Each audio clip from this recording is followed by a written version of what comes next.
Assalamualaikum warahmatullahi wabarakatuh, teman-teman. Saya mau cerita tentang kejadian 2 hari yang lalu. Jadi ini hati-hati terhadap oknum rumah sakit. Ini oknum ya. Saya bawa papa saya ke IGD itu hari Minggu. Hari Minggu kan semua dokter spesialis libur ya. Saya bawa papa saya ke IGD karena waktu malamnya, malam Minggu itu papa saya diare sampai puluhan kali malam itu.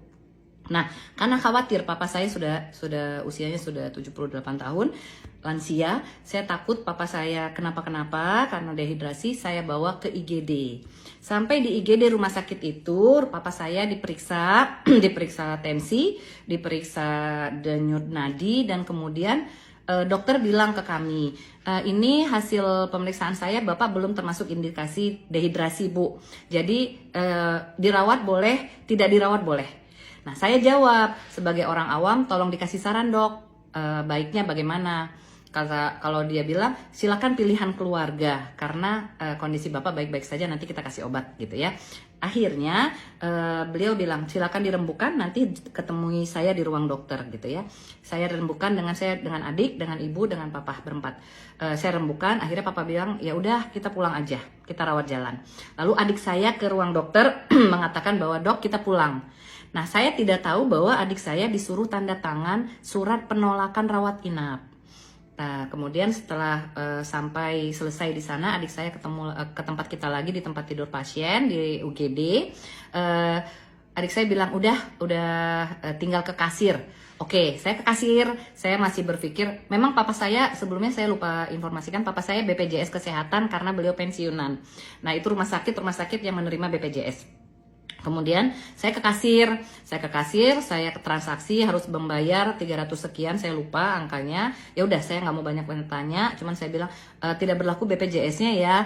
Enggak Bu, karena tidak rawat inap dan ibu sudah tanda tangan surat penolakan rawat inap. Saya heran dong, saya bilang saya tidak ada tanda tangan surat rawat inap, tidak ada tanda tangan surat penolakan rawat inap.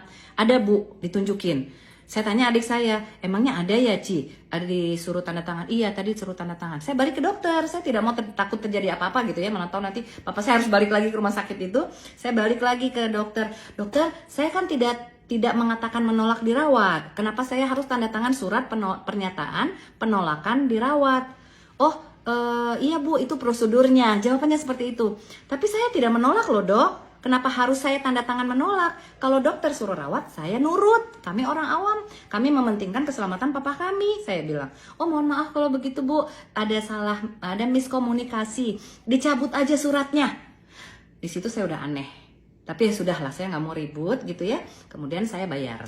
Nah, sebelum berangkat ke rumah sakit, memang saya telepon sepupu saya. Beliau memang seorang orang yang bekerja di BPJS Kesehatan gitu ya. Beliau di Medan. Nah, ini kan ponakan papa saya gitu ya. Jadi beliau tahu saya sedang ke rumah sakit bawa papa saya. Beliau telepon, beliau telepon dan tanya bagaimana papa gitu. Kami masih di rumah sakit. Udah beres kan di cover BPJS kan? Dia jawab, enggak, ini ada yang nggak di cover karena tidak dirawat, saya bilang. Tapi saya udah bayar, udahlah mau pulang, saya nggak mau ribut juga ya. Terus dia bilang, saya mau bicara sama dokternya.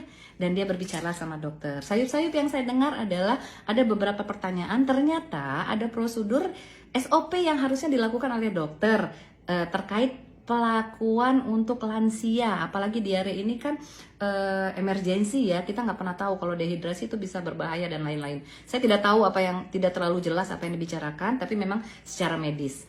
Nah kemudian saya ambil teleponnya, sudah selesai, saya juga tidak mau memperpanjang, kami pulang. Persiapan untuk beres-beres pulang, mau keluar pintu rumah sakit dijegat. Dipanggil oleh kasir, ibu-ibu mana tadi notanya, invoice-nya, kenapa saya udah mau pulang gitu ya, karena obat udah di tangan, sudah bayar juga. Katanya enggak Bu, ini ditanda tangan aja Bu. Kenapa? Iya Bu, uangnya dikembalikan utuh uangnya yang tadi dibayar. Saya tanya kenapa? Iya Bu, ada kesalahan. Dan saya memang tidak mau ribut lagi karena kasihan papa juga udah lemes ya. Akhirnya saya pulang. Tapi di jalan saya telepon lagi sepupu saya. Ternyata informasi orang yang paham gitu ya. Ternyata dokter ini tidak melakukan salah satu SOP. Salah satunya ya bahwa untuk emergensi lansia harusnya dilakukan pemeriksaan darah untuk mengetahui elektrolit dari si pasien, apakah dia dehidrasi atau tidak. Karena hanya papa saya tidak dilakukan itu, hanya pemeriksaan tensi saja. Jadi, dan kemudian ada peraturan-peraturan gitu, apalagi saya mengatakan saya harus tanda tangan surat yang tidak harus dilakukan harusnya, karena saya tidak menolak gitu. Dan yang terfikir oleh saya, inilah oknum rumah sakit. Kita sering mendengar di luar kejelekan-kejelekan BPJS. Kami baru pertama sekali memakai BPJS ini untuk papa saya, jadi sebelumnya nggak tahu. Dan setelah dapat informasi itu, saya kebayang orang-orang awam yang tidak paham, orang-orang susah yang nggak punya uang, yang dikerjain oleh pihak rumah sakit untuk kepentingan mereka. Padahal kita punya hak. Dan benar-benar yang terpikir sama saya, mudah-mudahan kisah kami ini menjadi manfaat buat yang lain untuk berhati-hati, untuk lebih mencari tahu, untuk lebih teliti bahwa apa hak kita sebagai pasien, apa hak kita sebagai seorang yang menjadi member dari BPJS kesehatan tersebut, sehingga kita mendapatkan hak kita. Mudah-mudahan bermanfaat teman-teman, tidak ada maksud untuk menjelekkan, tapi ini saya harap bisa menjadi mengambil pelajaran dari kejadian ini. Terima kasih. Assalamualaikum warahmatullahi wabarakatuh.